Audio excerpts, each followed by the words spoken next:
आप क्रोध कर रहे हैं, आप बार बार चीज़ों को स्वच्छ करने के लिए अपने आप को प्रताड़ित कर रहे हैं, तो कहीं ना कहीं आप मानसिक रूप से एक ऐसे अवसाद में जी रहे हैं, एक ऐसी मनोवृत्ति में जी रहे हैं जहां आपको कुछ भी अच्छा नहीं लग रहा है।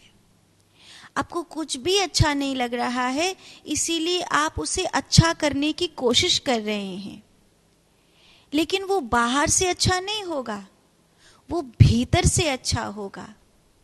बाहर से आप कुछ भी कर लीजिए, आप उसको संपूर्णता नहीं दे पाएंगे। आपको वो चीज जो आपको बाहर खराब लग रही है, उनको आपको आपके भीतर करना पड़ेगा। फिर आप नरक के दलदल में भी बैठे होंगे, आप दुनिया के किसी विकृत से विकृत स्थान पर भी होंगे, तो वहां भी आप अपनी आत्म ऊर्जा से पवित्रता को महसूस कर पाएंगे। आपको ज्ञात होगा कि ऐसे कई महापुरुष हुए हैं जिनको भारत में आए हुए आक्रांताओं ने सताने के लिए ऐसे ऐसे स्थानों पर रखा जहां ठाकुर जी की पूजा सेवा करना तो दूर, जीना भी मुश्किल था। सदना कसाई को देखो, उसे जीवन जीने के लिए सालिग्राम भगवान से मांस तोलना पड़ता था। हुमायूं के साथ जो राजा बंदी थे, वो हिंदू राजा थे। उनको जिस जेल में रखा गया था, वहां गंदगी ही गंदगी थी। उनके सामने उनके पुत्र की हत्या हुई थी। मारा तो उनको जा रहा था, लेकिन उनका पुत्र अपने पिता को बचाने के लिए आगे आ गया। तो हुमायूं औरंगजेब के कारण बंद था। तो एक दिन हुमायूं ने पूछा कि तुम इतने संतुष्ट, इतने शांत, इतने धैर्य में किस प्रकार अपने खुदा की उपासना कर लेते हो? इतने विपरीत वातावरण में किस प्रकार तुम आत्मसंतुष्ट रह लेते हो? तो हिंदू राजा ने दो बात कही।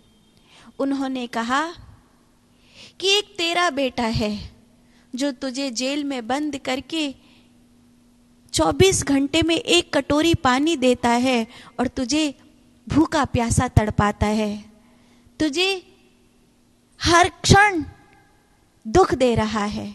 एक मेरा बेटा है जिसने मुझे बचाने के लिए एक क्षण में अपनी गर्दन आगे लगा दी।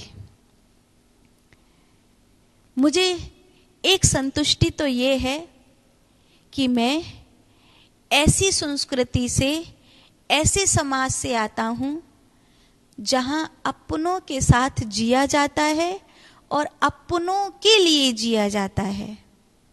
और दूसरी मेरी संतुष्टि ये है कि मैं इस गंदगी में रहते हुए भी भीतर से मैला नहीं हूं।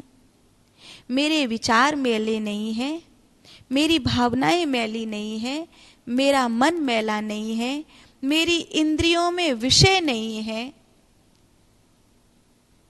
मैं आत्म ज्योति के प्रकाश से प्रकाशित हूं। मैं उस धर्म में जीने वाला हूं जिस धर्म में योगी अपने शरीर को अपनी इच्छा से जिंदा रखते हैं और अपनी इच्छा से ही अपने शरीर को परम धाम विदा भी कर देते हैं। आप उस सनातन धर्म से जुड़ी हुई हैं जिस सनातन धर्म में भक्तों ने बहुत बहुत कष्ट सहे हैं। अभी जब आप उस स्थिति में जी रही हैं ना कि आपको क्रोध आ रहा है, आप बार बार पोंछा लगा रही हैं, आप हर चीज को सुचारू सुव्यवस्थित और ये सब करना चाहती हैं और आप बहुत मन में दुख का अनुभव कर रही हैं, तो उसको आप बाहर से ठीक नहीं कर सकती। आपके जो आसपास के लोग हैं वो भी सफाई रखना चाहते हैं, मैले में रहना वो भी नहीं चाहते।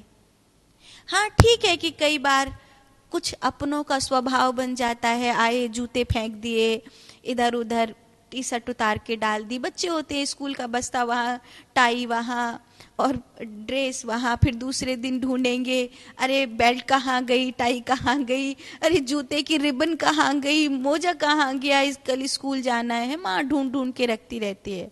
ये सब नॉर्मल है, ये सब चलते रहता है घर में। लेकिन वो जो आपका क्रोध है ना, वो इतना समझ लीजिए कि बाहर से नहीं है, भीतर से है, और आप उसे कभी बाहर से ठीक नहीं कर सकती हैं, आपको उसको भीतर से ठीक करना होगा। आप अपने भीतर की स्वच्छता में जाइए, आप इंद्रियों के सुकून में जाइए, आप उस परम शांति में जाइए जो आपके जन्म से पहले आपके पास थी और जो आपके मरने के बाद आपके पास होगी। गोरखनाथ जी कहा करते थे, मरो रे जोगी मरो, जीते जी मरना सीखो। छोटी सी जिंदगी है, क्या ही इसमें इतना फ्रस्ट्रेट होकर जीना। क्रोध, मोह, लोभ, ये परायापन, ये धिक्कार, ये ईर्ष्या, ये घृणा, इस सब में कुछ नहीं रखा। एक दिन हम सबको जाना है।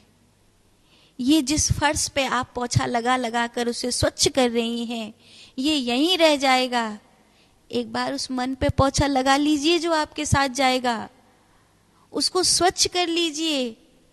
इस पोछे की बाल्टी को आप गर्म पानी से नहीं भी धोएंगी तो चलेगा, लेकिन वो जो बुद्धि की बाल्टी है उसको स्वच्छ कर लीजिए, जिसमें न जाने कितने जन्मों के प्रारब्ध बसे हैं, उसे स्वच्छ कर लीजिए। मेरी मानिए, ध्यान करिए, साधना करिए, विश्व ऊर्जा को अपने में बरसने दीजिए, फिर देखिए आपकी जिंदगी सुख से, आनंद से, पवित्रता से, प्रेम से, आनंद से भर जाएगी। आप बहुत प्यारी हैं, आप अपने आप को इस तरह समाप्त नहीं कर सकती। ये जिंदगी आपको परमात्मा को प्राप्त करने के लिए मिली है।